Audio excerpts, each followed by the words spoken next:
Everyone, I'm Clive, And I'm Louie. and today we're going to be talking about how to win much more work and repeat work with practical BIM. Should we take a look? Let's have a look. So the agenda will be in two main parts, two stories. One selling Hollywood BIM, we'll unpack that, and the other one taking a more practical approach. Louis, you've heard of Hollywood BIM, yeah? Yes, yeah, I've heard a little bit about it. And we know that Hollywood, even though it looks fantastic on the outside, there's a lot of work that goes into producing those. And Yeah, if you promise too much, it can not always come out the right way on a project if we're talking about BIM. yeah, definitely. I mean, when you think about Hollywood, all we see is the 1.5 or 2 hours production, the final cut. I have a cousin who's married to one of the producers. He's given me some insight on all the things that go beyond what you actually see, and there's a lot of work. So let's talk first about selling Hollywood BIM, shall we? Let's do it.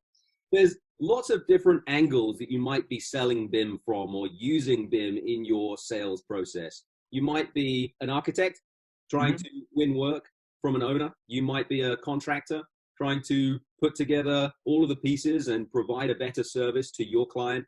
You might be a BIM services provider or BIM consultant, maybe. And all of those different teams have different requirements. And you might have BIM on your website. Yeah? Okay, great. That's a good first step. Do you have maybe a salesperson that is providing BIM opportunities? Usually teams will have some sort of slide deck or a presentation or a person that might know just enough about BIM to go and sell it. But It'd be dangerous. So yeah, here, this is Bill, and he says BIM is a little like this magical diamond, trying to sell all of these benefits, and maybe sometimes the client is not as informed and can be won over by the magical promise that BIM can make. Maybe a lot of teams are making promises like these. We are going to have the most speedy design and automated process possible. We're going to have yeah. a perfect estimate with detailed quantities that update at the press of a button. We're going to have The no pitch RFIs or problems.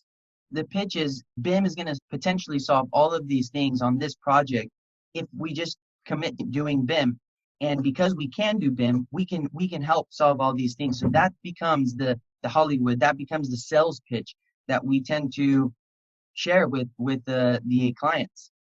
How can somebody say no to any of these? Absolutely, right? Yeah. I'm in. So do these BIM promises, do they win projects? Is that something that wins projects, do you think? Yeah, it does. Absolutely. Yeah. Yeah. And that's kind of an unfortunate, that's a subset of evil BIM. Evil BIM being something that really is not good for our industry, but it's difficult. If you put BIM on your website, you can talk a good game in a presentation, then maybe that could win you a project. How do you think the BIM manager reacted, Louis? You won the project, great. But the BIM manager is probably looking at, you said what? You promised what? So the BIM manager is that producer, the orchestrator, right? Now he's got to commit to these promises. And Pick up the beat. I've been in a position where I was hired onto a project with the BIM already established, the BIM execution plan, all of the items, and they didn't even have a BIM manager on board to accommodate that. So that's where things might start to get a little sticky or start having to jump through some hurdles. So the BIM manager's a little upset. But Yeah. why? Why is he so upset? Well, he knows that difference. And so this is really the connection there with Hollywood BIM, is that he understands the client saw this magical production. This is what was sold, but he knows that all of this entourage, all of this equipment, all of this additional tools and processes and best practices are needed in order to deliver that end result. So it's a Right. really big difference and a big ask for teams to deliver on those Hollywood BIM promises. And what usually happens? What happens when people overpromise? Well, this is generally what we see. We see that teams are maybe a bit more frantic. There's a lot of these diamonds that have been sold all over the place, and it's not a straight line to success. Trying to pick up all of these, the crystals on the way. Everyone becomes more spread thin on a project, and things start to get tangled. So it's not as a streamlined process as if it was a straight shot, just committed to one or two items. And if we come out with only 1.5 diamonds, when we attacked, what does it look like?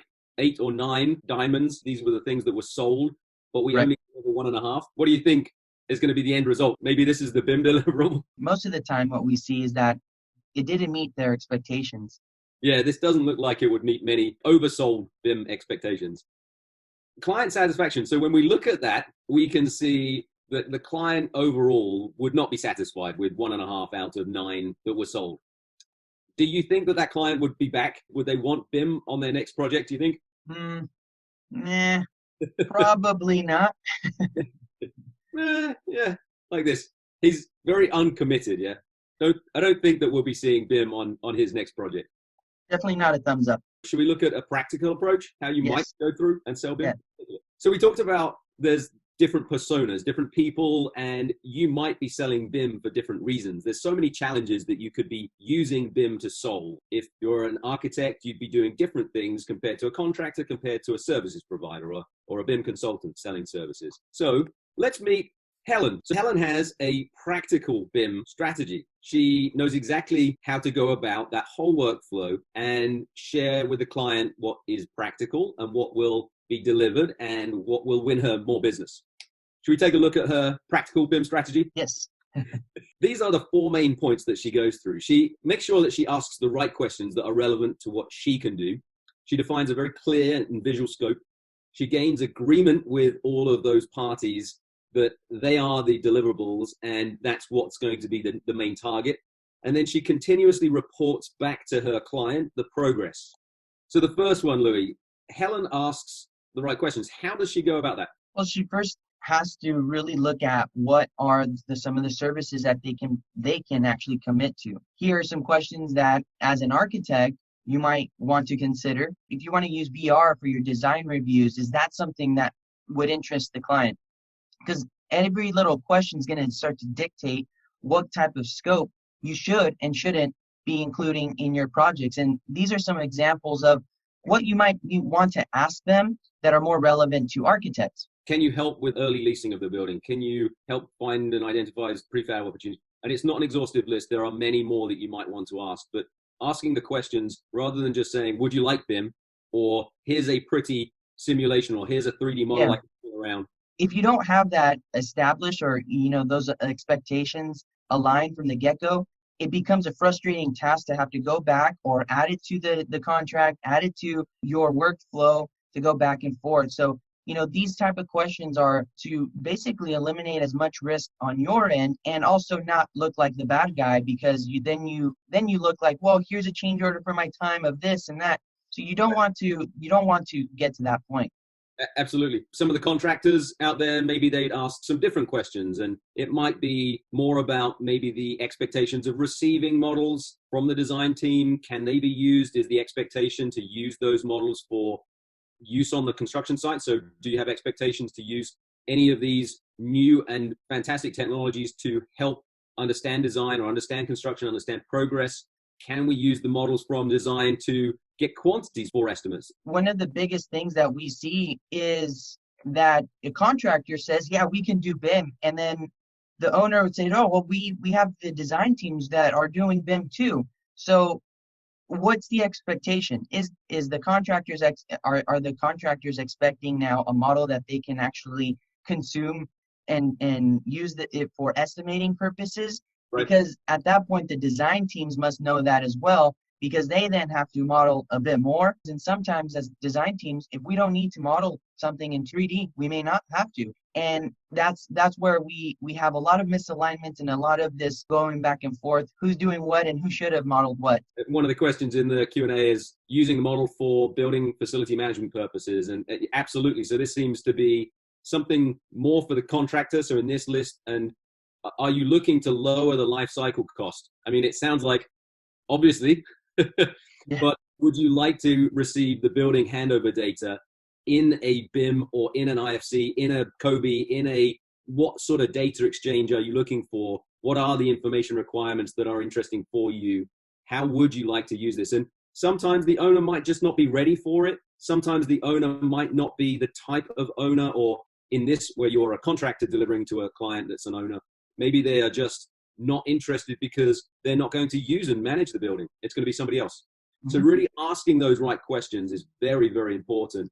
And then if you're a BIM services team, Louis, what are some of the things that maybe you would be looking for? For the first one is there a current design model? Am I jumping into a project to speed up the modeling process for coordination or maybe some other BIM use? Is there a current model that I have to then add on to or adjust? That's a big question that we should be asking. Am I starting from scratch or am I having to remodel some items? Sometimes through experience, I've seen that usually takes a little bit more time to take something that's existing and readjust based off of what's already been built and then make it to meet certain standards. So that could take more time than having to just start from scratch. Is there BIM coordination involved?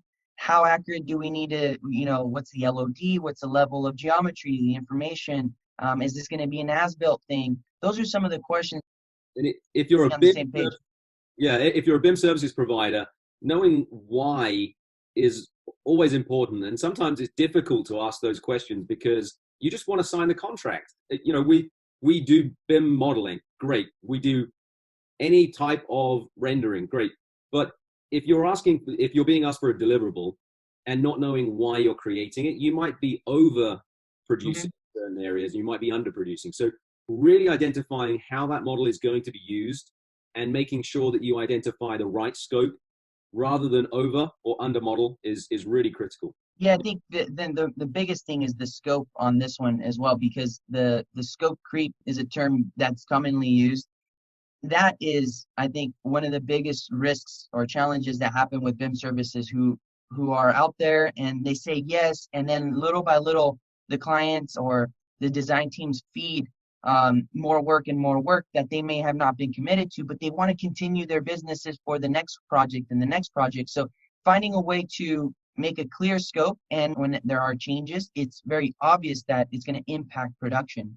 Yep. If the client says, can you create a plumbing model? And don't worry, you don't have to model anything under 1 inch or 2 inches. And that's the scope. It's a really tough scope to challenge when the owner asks or the client asks, where's this? Or why didn't you model this? Or I thought this was included. Powerful questions, not an exhaustive list, but a few of the things that you should be asking and it's specific to each person. So Helen could be any one of those people. But how does Helen go about defining that clear and visual scope? How does she actually go about doing that? Should we take a look? Yeah. If she's an architect, she might be looking at more about maybe finishes, if it's design review, if it's a model that's going to be used and walked through. Really, sometimes the accuracy is important, or it's important to define that it's not going to be added to the model. If you're an architect, you know the design process. You kind of have to know what your capabilities are to make sure that you align those expectations. So if AR and VR are expected on this project, which areas will we be reviewing with this virtual reality? Is it the whole entire building? Because that affects the time that it's going to take to add all these materials. If we're just doing one certain area, what are we going to be focused on? Is it the look and feel of the material, or is it the spacing? So do we need to add furniture as well? So all of those are the questions you should be asking, and based off of your own capabilities. And once you kind of get your idea on what you can do, the questions become easier to ask. So a contractor might be more focused on collaboration. Is it MEP coordination that we're doing, or do we have site constraints and maybe we need to do site infrastructure or site utility coordination? Maybe both. So these are those type of questions that we should be focused on where exactly we're going to be doing coordination. Yep. And then services teams, the more that you have a standard list of scope and in a visual form, you can communicate that with your client. They don't have to be BIM experts to understand it. And being able to visually agree on that scope is really powerful, really, really powerful. So once you've gone through that workflow of asking the right questions and of being able to scope what exactly it is you need, how does Helen gain agreement to that? Isn't that a tough process usually? Yeah. Usually what happens is you end up, I've got all of that stuff. I have to go back. I then have to create a proposal. I then have to PDF it and then email it and then follow up with them and chase them and Helen, even before she leaves the meeting, she can invite people to her online collaboration environment and also press sprint to give literally in that meeting the agreed on scope in a nicely formatted PDF. Yeah, So, imagine not having to follow up. right, imagine if all of that follow-up was done before you even left the meeting. And Right. that's really where Helen tries to take the automation in that workflow to the next level. Yeah, and our friend Pierre actually has a nice suggestion by presenting examples. So he said, presenting LOD or LOI 1 through 5, depending on a standard, if you're using this the LOD standards, but a visual understanding of what is LOD 100, 200, 3, 1, 5. That really helps align those expectations with them. So keeping that visual. All clients want to know what's going on, but sometimes that can take a lot of time to share the updates and to keep a client informed. Well, Helen uses a simple and continuous update workflow where the teams that are doing the modeling are dragging and dropping a task, and instantly the model is color coded based on those linked objects so that the owner can see whether something is ahead or behind. And even in this example, the color coding is representing something that is actually downstream, like procurement. So being able to keep that set of requirements as a list of tasks that the team who are responsible for those activities can just simply drag and drop, and that instantly updates the live environment that the client has, you have control over what they see and what they don't. Client could be anybody that's consuming a model or receiving a model. So it's not just an owner, but an architect or a contractor. Yeah, if you're providing services to the contractor, then providing them these updates is really powerful, not just for you to track progress, but for you not to have to share updates individually with every single person that's interested on the project. And then as the models get approved, simply by publishing them in the same environment, being able to then download that model for use in other applications or workflows. The plug here, if you're using BIM 360, then obviously that's all integrated and it's just set and ready for you to use in those other workflows. We've talked about the Hollywood BIM side of things and how that's an easy way maybe to get quick wins and win some projects and wow an owner for the short term. But maybe that owner's going to be a bit like, maybe I don't really want to do BIM on my next project if that's what the experience is like. And now we've talked about Helen and her practical 4 steps to defining better BIM requirements and making sure that the owner has the opportunity for satisfaction. Do you think that the owner is going to be satisfied now, Louis? I definitely think they'll be more satisfied, more clear, expecting more. So give them a 10.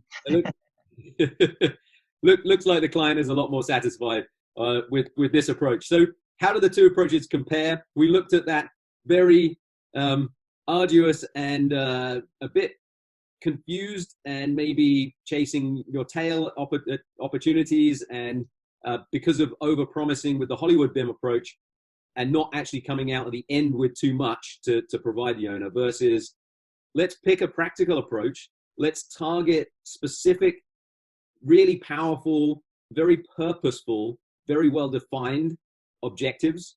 And then let's communicate the progress as we go. And let's make sure that we pick up all of the diamonds on the way. And as a result, do you think that the client is going to prefer more practical BIM approach on their project, on their next project? Yes. I think so.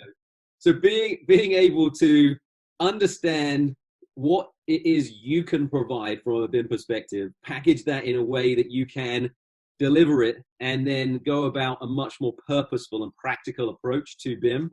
We really think that that's going to be a powerful reason why you can win more work as a result. And we've seen this. So this is through practical experience with practical people doing practical BIM, and it's a lot more powerful, the results and the repeat business that they get with their clients. So what's the moral of the story? Keep it simple. Keep it simple. Yeah, less is more, quality over quantity sometimes, and especially for those teams who are just getting started with BIM. We want to win that first BIM project. It is a huge stepping stone to actually get one and then have to implement. But if you start small, start with knowing what you can commit to, what you can try to do, it's really going to go a long way. You'll you'll learn quick, you'll learn quicker, you'll see where those challenges you had and how you can implement more of those types of services, whether it's coordination, FM handover, cost estimation, whatever those BIM uses are. Think about what your capabilities are with your teams. In conclusion, what do we have to do? Ask the right questions, the questions that are relevant to the work that you can provide. Define scopes that people can understand. Your client, they're not BIM experts most of the time. So defining a visual and very clear scope is extremely powerful. Make sure that you have a workflow that reduces your administration burden. So don't spend time creating reports and formatting reports and gathering a Word document and a spreadsheet and a PowerPoint and putting it all into one PDF and emailing it and then chasing that workflow. Have an integrated approach. Have an approach that makes it almost zero administration burden for you. And have an approach where your requirements are connected with the downstream workflow of task management and verification of those tasks so that you don't have to do anything extra. You just check your to-do list, and that is what updates the client wherever they are and whatever they are doing. And then as a result, Louis, signing, that's a nice one to finish with, sign copious amounts of repeat business.